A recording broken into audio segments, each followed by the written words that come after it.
In the 12th century, two children with bright green skin appeared in a remote English village, speaking an unknown language and refusing all food except raw broad beans, leaving a mystery that centuries of historians cannot solve. The year is 1150. During the turbulent reign of King Stephen, the quiet village of Woolpit in England was thrown into utter shock during harvest season. Villagers working in the fields near ancient wolf pits discovered two lost children, a boy and a girl. They wore strange garments made from unknown fabrics, spoke a language that no local could recognize, and most disturbing of all, their skin was a distinct, glowing shade of green. The children were taken to the home of local landowner Sir Richard Decane. Distressed and disoriented, they refused all normal food and wept uncontrollably, until villagers brought them freshly harvested broad beans, which they ate ravenously. Over time, the boy grew sickly and passed away, but the girl adapted.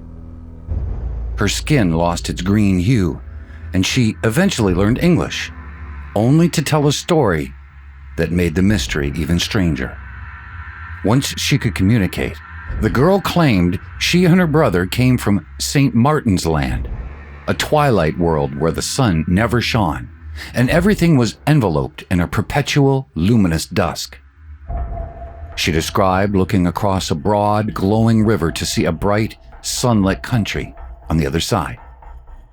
According to her account, the siblings were tending their father's cattle when they heard a loud, metallic clanging sound, like church bells. Overwhelmed by sudden dizziness, they stumbled into a dark cavern, wandering in total confusion until they emerged into the blinding daylight of the Woolpit harvest fields. The story was documented in detail by two respected 12th century chroniclers, Ralph of Coggeshall and William of Newburgh, ensuring the account wasn't mere folklore, but a recorded historical event. The next century, medieval chroniclers transcribed folklore into formal historical records, shaping European fairy tales and urban legends for hundreds of years.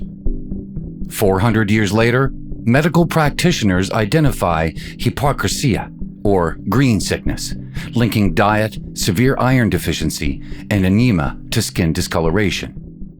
Every era, historians and medical researchers re-examine strange historical anomalies to separate forgotten medical crises from cultural myth-making.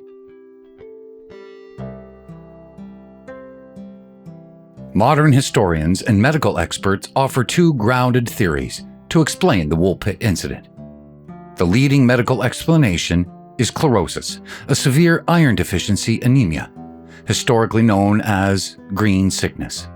A prolonged diet of extreme malnutrition can give skin a faint greenish tint, which clears up once proper nutrition and meat are restored, matching the girl's transformation. The leading historical theory suggests that children were Flemish immigrants, fleeing persecution after the 1173 Battle of Fornham. If their parents were killed, the traumatized children may have escaped into the dense ancient forests, developed severe malnutrition, and wandered through abandoned flint mines until emerging near Woolpit.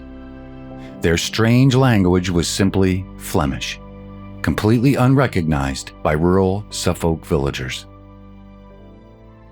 But what if the 12th century chroniclers had documented physical artifacts from St. Martin's Land?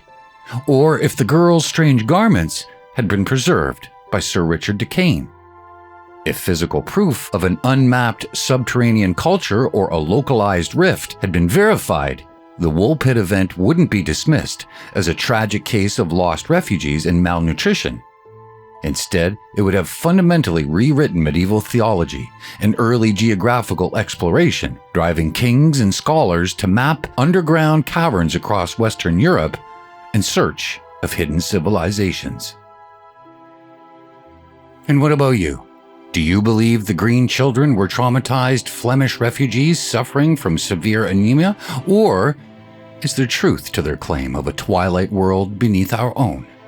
Share it in the comments below. And if you would like to explore more of these ripples in history and in life, please hit subscribe and join me on The Ripple Trace.